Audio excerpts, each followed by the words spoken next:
السلام علیکم ورحمۃ اللہ وبرکاتہ۔ ان الحمد للہ الصلاۃ والسلام علی رسول اللہ، اما بعد فاعوذ باللہ السمیع العلیم من الشیطان الرجیم، بسم اللہ الرحمن الرحیم۔ حامیم والکتاب المبین، انا انزلناہ فی لیلۃ مبارکۃ انا کنا منذرین فیہا یفرق کل امر حکیم۔ سامعین محترم و ناظرین اکرام،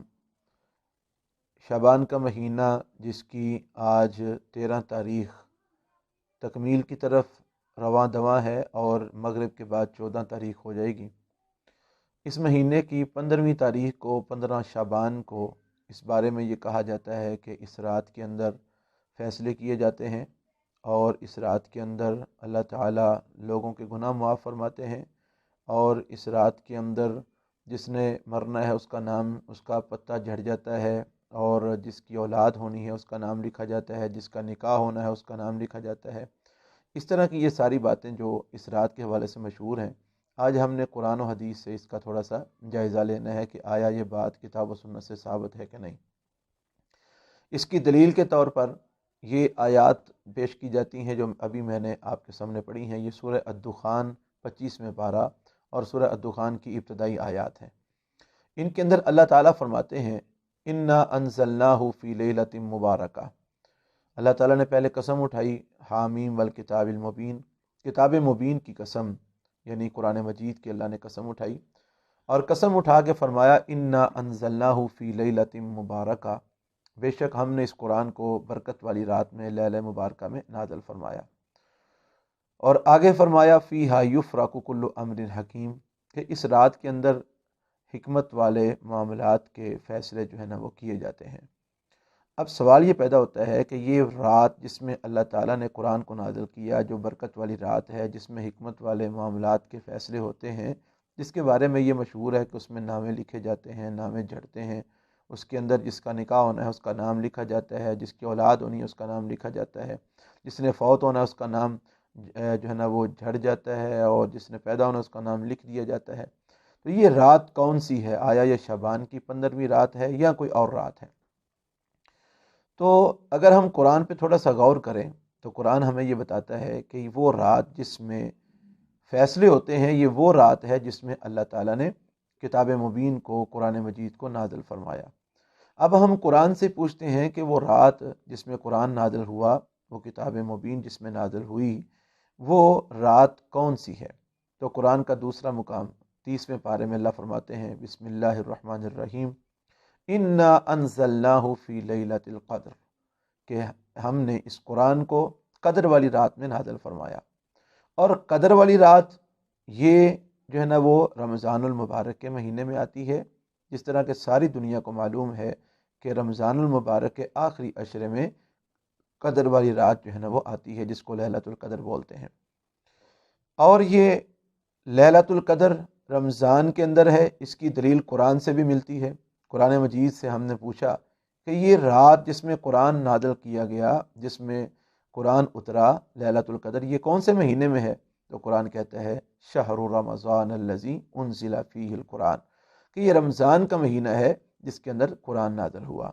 تو اس سے معلوم ہوا کہ رمضان کا وہ مہینہ ہے جس میں قرآن اترا، اور رمضان کے اندر ہی لیلۃ القدر ہے جس کے اندر اللہ تعالیٰ نے قرآن کو نازل کیا، اور وہ لیلۃ القدر ہی لیلہ مبارکہ ہے، برکت والی رات ہے جس میں اللہ تعالیٰ نے قرآن کو نازل فرمایا ہے۔ اور یہ رات رمضان کے آخری عشرے کے جو ہے نا وہ اندر جو طاق راتیں ہیں ان میں سے ایک رات ہے، جس طرح کہ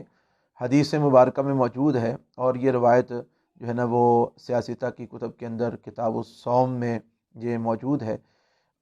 نبی اکرم صلی اللہ علیہ وسلم نے فرمایا کہ تم لیلۃ القدر کو رمضان کے آخری عشرے کی 5 طاق راتوں میں تلاش کرو، 21ویں، 23ویں، 25ویں، 27ویں، 29ویں،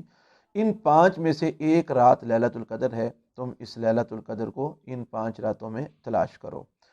تو حدیث بھی یہ بتلا رہی ہے کہ لیلۃ القدر جس میں قرآن اترا، یہ رمضان المبارک کے آخری عشرے میں ہے، اور جس رات میں قرآن اترا اسی کو لیلۃ القدر بولتے ہیں، اسی کو برکت والی رات لیلہ مبارکہ بولتے ہیں، اور اسی کے اندر حکمت والے معاملات کے فیصلے ہوتے ہیں۔ جس طرح کہ حافظ صلاح الدین یوسف صاحب حافظہ اللہ نے اپنی تفسیر احسن البیان کے اندر یہ بات لکھی ہے، فرماتے ہیں انا انزلناہ فی لیلۃ القدر کی تفسیر کرتے ہوئے کہ یہ شب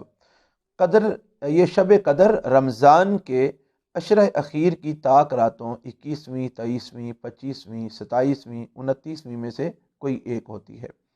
سورہ دخان کی آیت میں شب قدر کو ہی برکت والی رات قرار دیا گیا ہے۔ اس کی بابرکت ہونے میں کیا شبہ ہو سکتا ہے؟ ایک تو اس میں قرآن کا نزول ہوا، دوسرا اس میں فرشتوں اور روح الامین جبرائیل علیہ السلام کا نزول ہوتا ہے،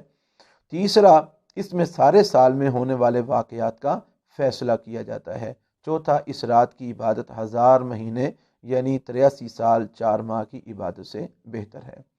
تو اس تفسیر سے بھی یہ بات معلوم ہوئی کہ وہ برکت والی رات جس میں فیصلے ہوتے ہیں وہ رات ہے جس میں قرآن اترا، اور جس میں قرآن اترا وہ لیلۃ القدر ہے، اور لیلۃ القدر رمضان کے آخری جو ہے نا وہ عشرے کی 5 طاق راتوں میں سے ایک رات ہے۔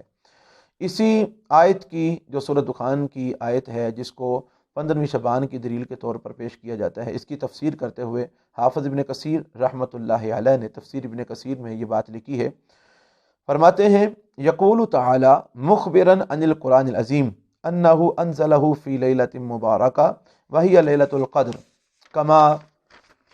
قال تعالی انا انزلناہ فی لیلۃ القدر وکان ذلک فی شہر رمضان کما قال تعالی شہر رمضان الذی انزل فیہ القرآن۔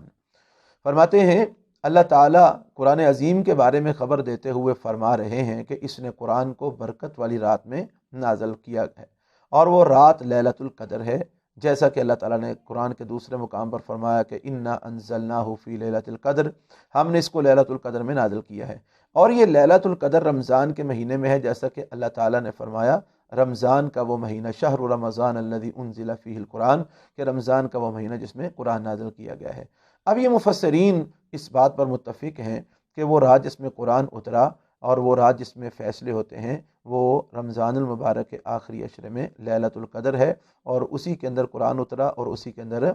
فیصلے جو ہے نا وہ سارے سال کے کیے جاتے ہیں۔ اور حافظ ابن کثیر رحمۃ اللہ علیہ ان لوگوں کے حوالے سے جو اس کو 15ویں شعبان کی رات کے ساتھ خاص کرتے ہیں، اس حوالے سے لکھتے ہیں ومن قال انہا لیلۃ النصف من شعبان کما روی عن اکرمۃ فقد ابعد النجع فان نص القرآن انہا فی رمضان۔ فرماتے ہیں جس نے یہ کہا کہ یہ رات نصف شعبان کی یعنی شعبان کی 15ویں رات ہے، جیسا کہ اکرمہ سے مروی ہے، تو یہ سراسر تکلف والا قول ہے، حقیقت سے بہت دور ہے۔ بے شک قرآن کی نص سے ثابت ہے کہ وہ رات رمضان میں آتی ہے، اور یہ ابن کثیر رحمہ اللہ نے اس آیت کی تفسیر کرتے ہوئے ابن کثیر میں یہ بات ارشاد فرمائی، اور اسی آیت کی تفسیر کرتے ہوئے ابن کثیر رحمہ اللہ یہ بھی لکھتے ہیں وَهَكَذَا رُوِيَ عن ابن عمر رضی اللہ عنہ مجاہد و ابی مالک والضحاک وغیر واحد من السلف، اور یہی بات کہ یہ رات رمضان المبارک کے آخری عشرے میں آتی ہے جس میں یہ فیصلے ہوتے ہیں وہ لیلۃ القدر ہے، یہی بات حضرت عبداللہ بن عمر رضی اللہ تعالی عنہ سے بھی مروی ہے، حضرت امام مجاہد سے بھی، حضرت ابو مالک سے بھی، حضرت الضحاک سے بھی، اور اس کے علاوہ دیگر کئی اسلاف سے بھی یہ بات اسی طرح مروی ہے۔ تو یہ جو بات ہے کہ اس رات شعبان کی 15ویں رات کے اندر فیصلے ہوتے ہیں، تو اس حوالے سے جو ایک امام طبری رحمہ اللہ کا ایک جو ہے نا وہ قول پیش کیا جاتا ہے، وہ ایک حدیث کو لے کے آئے ہیں اپنی تفسیر کے اندر کہ ان رسول اللہ صلی اللہ علیہ وسلم قال تقطع الاجال من شعبان الى شعبان حتی ان الرجل لا ينکح ویولد له وقد اخرج اسمه فی الموتى، کہ رسول اللہ صلی اللہ علیہ وسلم نے فرمایا کہ شعبان میں اگلے شعبان تک تمام کام مقرر کر دیے جاتے ہیں، یہاں تک کہ نکاح کا، اولاد کا اور میت کا ہونا بھی لکھ دیا جاتا ہے۔ تو اس روایت کو امام ابن کثیر رحمۃ اللہ علیہ نقل کرنے کے بعد فرماتے ہیں فَهُوَ حدیث مرسل وَمِثْلُهُ لَا تُعَارَضُ بِهِ النُّصُوص، یہ حدیث مرسل ہے، اور اس طرح کی مرسل جو کہ ضعیف ہوتی ہیں ایسی احادیث کو قرآن کے نص کے مقابلے میں نہیں لایا جا سکتا۔ تو اس